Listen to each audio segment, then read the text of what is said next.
When I was 12 years old, my mom had just started trusting me enough to leave me home alone. So this had to be when I was 12. We lived in a peaceful and ordinarily safe little town.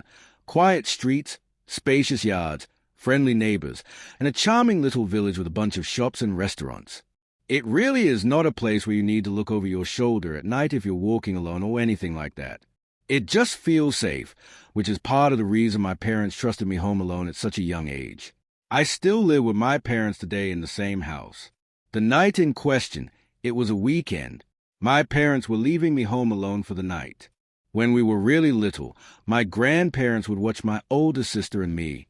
But since my sister wasn't home for whatever reason, and since I was kind of old enough to be left alone at that age, my parents decided to just trust me by myself.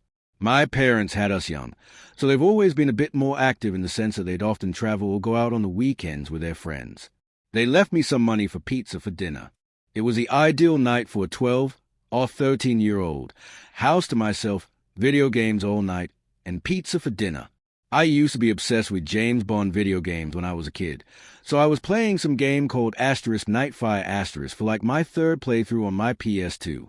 After I finished the game again, I decided to order the pizza. There was a pizza place right by our house called Giannis. It's been closed for years now, but it was one of my family's go-to pizzerias. I ordered a regular pie. At the age of 12, I could easily eat 3 slices by myself. My mom told me to wrap the leftover slices in tin foil and put them in the fridge. I switched out this for another video game in the meantime while I waited for the pizza. When the doorbell finally rang, I hurried downstairs with the $20 bill my parents left me. My mom told me to tip $4. The pizza place was like 3 blocks away, so honestly, it wasn't a bad tip, especially for the time. The delivery driver was some 30-something-year-old looking guy. He looked a little rough, like he had a really long and gross beard. He also wore glasses and was wearing a black trucker's hat. I gave him the 20 and asked for the specific change. As he handed me the box and counted the change, he looked up at me and then looked past me into the house and said, "You alone here?" I knew it was an odd, creepy question, and my parents taught me well about being wary of strangers. I said, "My parents are on their way home." A stupid answer in retrospect. I could have just said no, but I knew he was asking because, first of all, there were no cars in the driveway, and the fact that a kid was accepting the pizza at the door instead of an adult. After he handed me the change, I closed the door. I ate in the kitchen, probably had 3 slices, and then wrapped up the rest of them and put them in the fridge. I went back upstairs and played my other James Bond PS2 game, Agent Under Firestar. I liked this one less than Nightfire, but it was still good. Hours went by of me playing. It was probably 11 o'clock when the doorbell rang. Naturally, thinking it was my parents, I rushed downstairs to the door. I said through the door, "Mom? Dad?" But an unfamiliar voice on the other side said, "Hey, I need help." They said they needed to use a phone. I said, "Who is this?" And he repeated that he just needed to use a phone. I didn't want to peek through the window because, quite honestly, I was scared. I decided to go upstairs and ignore it. I knew from common sense alone that opening that door would be a horrible, horrible idea. I was walking up the stairs, which are directly in front of the front door, when the man outside banged on the door, and I heard him say, "Wait, please. I need help." What that meant was that he saw me. He was watching through the glass at the top of the door. I turned around, and though it was dark on the front porch, I could still see the outline of the man's head. Though I couldn't see his eyes, it was obvious that he was staring back at me. I ran upstairs and ran to my parents' room. The only house phone that was upstairs was in my parents' room, so I went to the phone immediately and called my mom's cell phone number. I didn't memorize my dad's number at that age. My mom picked up the phone, likely under the influence of a few glasses of wine, and then I told her that there's someone at the door asking to come in. This comment likely sobered her up instantly, as I remember her tone shifted dramatically, and she sounded much louder and more concerned. She asked me a few questions. Firstly, if I had answered the man or at all made him aware that I was home. I told the truth and said yes. I asked who it was. My mom's tone grew more and more concerned. She asked me if, for any reason, someone knew I was there by myself, and I immediately thought of the pizza guy. I told her that the pizza guy asked if I were here alone. And around this time, the doorbell rang 2 more times. I told my mom in a panic, expressing that the guy would not leave. My mom told me to stay put in their room and keep the bedroom door locked. She said they were calling the police. My mom kept me on the line with her on her phone, while they called the police using my dad's phone. They had to leave the restaurant they were in to go outside to better be able to communicate. It was a summer night. The windows were all cracked open to let some air into the house, and through my parents' window, I heard the gate on one side of the house leading to the backyard opening. It opened in a very discreet, gentle-sounding way. I told this to my mom, and she kept telling me to just stay quiet, stay in their room, and keep the lights off. I said quietly into the phone, "What if he tries getting in through the den window?" My mom would tell me to just stop talking and wait for the police. She would continue talking into the phone, feeding me updates from the police and their ETA, reminding me also to not talk. I was starting to calm down just a bit when I heard the unmistakable sound of footsteps downstairs, footsteps of someone inside the house, wandering around. I whispered this in a panic to my mom, and I heard her scream something into the other phone to the police, probably something along the lines of, "The man is inside the house. Hurry up." My mom told me to hide under the bed and wait there. For my 12-year-old self, it was the most horrific, unreal moment of my life. The only thing keeping me feeling relatively protected was the tiny little lock on my parents' bedroom door. I heard footsteps coming up the stairs. The stairs are by my sister and my bedroom down the hall. My parents' bedroom is further down. The footsteps faded for a few moments, I'm assuming as the intruder went into our bedroom searching. My mom told me the police would force their way in and to not move until they were inside. I heard the footsteps in the hallway coming down this way until they got to the bedroom door, and then they tried pressing down the doorknob, only to find it locked. They tried a few times, as if that would somehow magically unlock the door. Then there was a light knocking on the door, but the person on the other side didn't speak a word. They tried the doorknob one more time before I heard the footsteps walk back down the hallway, then down the stairs, and they faded away deeper into the house. I did my best not to burst out into tears the entire time. I didn't even whisper anything into the phone because I was too scared to make the slightest sound. My mom finally told me the police were there but to still stay put. I was expecting to hear them kick down the door, but instead, I just rather suddenly heard multiple heavy footsteps and a man shouting my name, identifying himself as a police officer. I heard them coming up the stairs, and my mom gave me permission to answer them and unlock the door. There were 2 officers upstairs when I opened the door, and then 2 more downstairs. They didn't have to kick down the front door because the back door was left completely ajar. The back sliding window was also slid completely open, which was the obvious original entry point. I had to talk with the police and tell them everything that happened, including my suspicion of the pizza guy, with my parents listening in on the phone. They were en route home, and by the time they got back, there were only 2 police officers still at the house. With a police report, including a note of the pizza guy, they said they'd do their investigation. My parents brought me to Gianni's Pizzeria the next night and asked me to point the guy out if I saw him. When I didn't see him, they asked the manager which employee matched the description of the delivery guy I described. He said that would be Phil, who was currently out doing a delivery. After explaining the whole scenario, he said there's no way that would be Phil and asked us to leave the premises. Long story short, my parents made a big scene in the pizzeria, and they said they would never give him our business again. We went to the car and waited in the parking lot. We waited for almost an hour, and when he never showed up, we left. My parents thought it was because the manager called or texted the employee, which caused him not to show back up, but who knows? My parents contacted a few lawyers who ultimately didn't take the case due to a lack of solid evidence, stating it would be a waste of time. Basically, ultimately, we never did go back to that pizzeria, and it wasn't for a long while after that my parents felt safe leaving me home alone again simply because of this incident. Ultimately, I do think it was a pizza guy or at least someone associated with him because who else would have known that I was home alone that night? When I was a teenager, my parents and I moved from California to a secluded area in North Idaho. My parents had just retired and built their dream home deep in the backcountry. We had no neighbors in sight, just forest, endless, dense forest that backed right up to national parkland and paper mill logging grounds. The house was massive, 2 stories, a gym, a full bar and pool room, and a legit movie theater setup in the basement. It felt like the kind of house people dream of. Remote, quiet, perfect. Or so it seemed. I was dating my high school girlfriend at the time. One night, while my parents were out on a date downtown, I invited her over to hang out and watch a movie. We were completely alone. I cracked open a beer.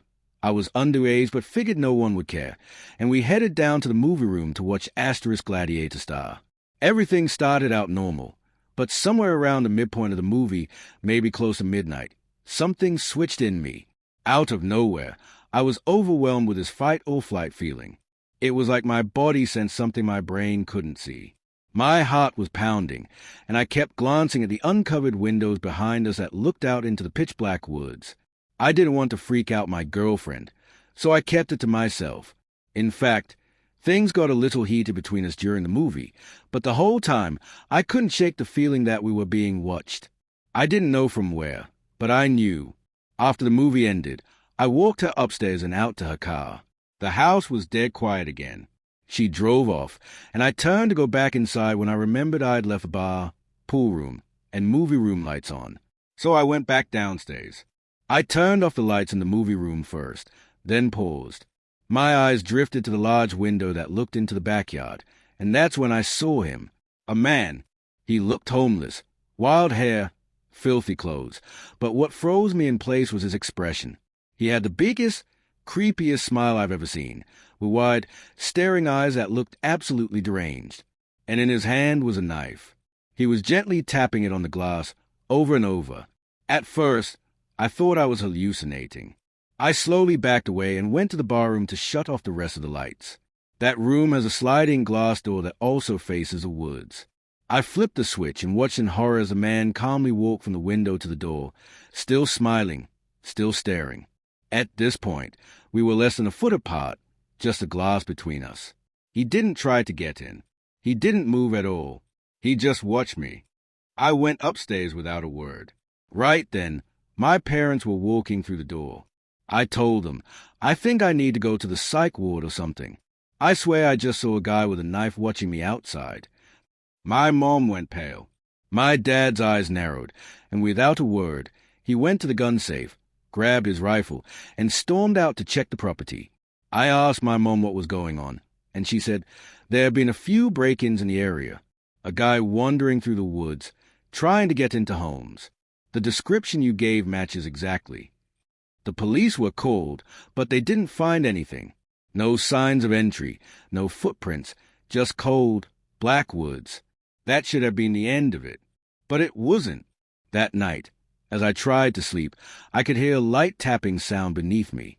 My bedroom was on the second floor, directly above the movie room. It sounded like metal gently tapping glass. I tried to convince myself it was nothing. The tapping lasted for hours. This happened night after night for weeks. Sometimes it would stop. Sometimes I'd wake up at 3 a.m. and hear it faintly again. I even thought I heard footsteps on the roof one night. I checked the windows, but I never saw anyone. Still, I couldn't shake the feeling that I was being stalked, watched. Then winter came. My parents had to go out of town for a few days, but they were still nervous about what had happened. Before they left, they gave me a shotgun, just in case. We also had a big Rottweiler, sweetest dog you'd ever meet, and totally silent unless something was really there. One night while I was home alone, I heard slow, crunching footsteps in the snow outside, heavy and deliberate. The dog stood up, ears perked, and began growling low and deep at the front door. Then barking, ferocious, loud, and nonstop. He only ever did that when he saw something real. I stayed silent. I didn't want whoever was out there to know why I was home. I didn't move. Then came the knock. Slow, hollow, and taunting. I didn't answer. I slept with a shotgun next to me that night, door locked, blinds drawn, dog at my feet.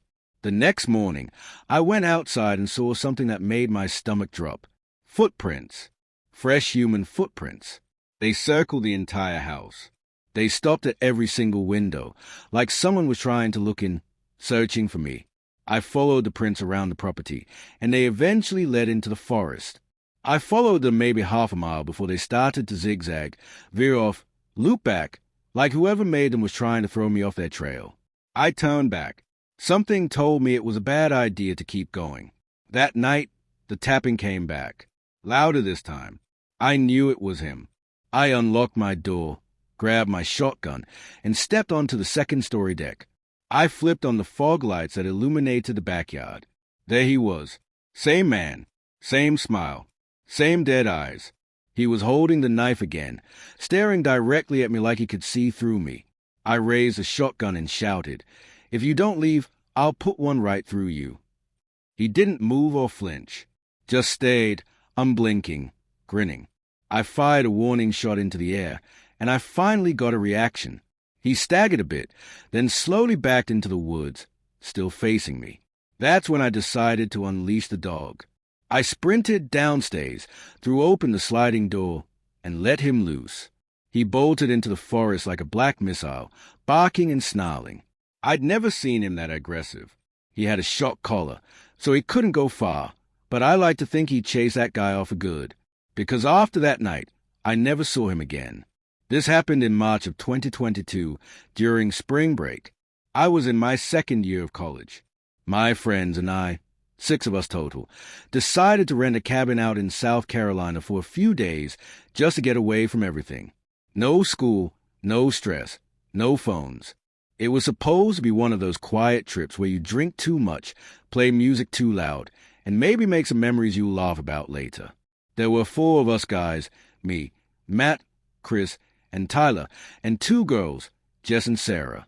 We'd all been close since freshman year. The cabin we picked was stupid cheap for its size, 2 stories, a wraparound porch, 2 bathrooms, and listed as being on private land near a lake. It was way out there, no towns for miles, surrounded by forest. The guy who owned it had a thick accent and seemed kind of off when we talked to him on the phone. All he said was, "Just don't go wandering too deep into the woods.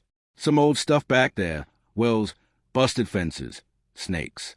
You don't want to get turned around." We laughed about it, thought he was just trying to add some spooky southern charm to the trip. But when we got there, it wasn't funny. The drive took forever. GPS gave out an hour before we arrived. The last part of the road was just dirt and gravel, barely wide enough for 1 car. Trees got thicker the closer we got.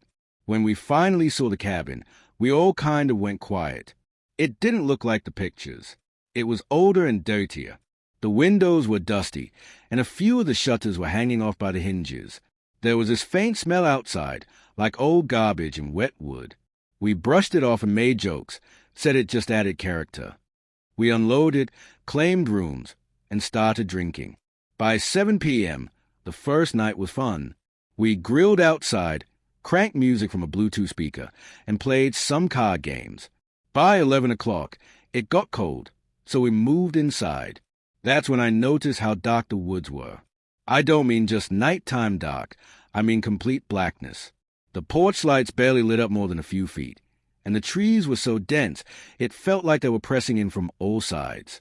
No bugs, no wind, just total, heavy silence. We ended up crashing around 2 a.m.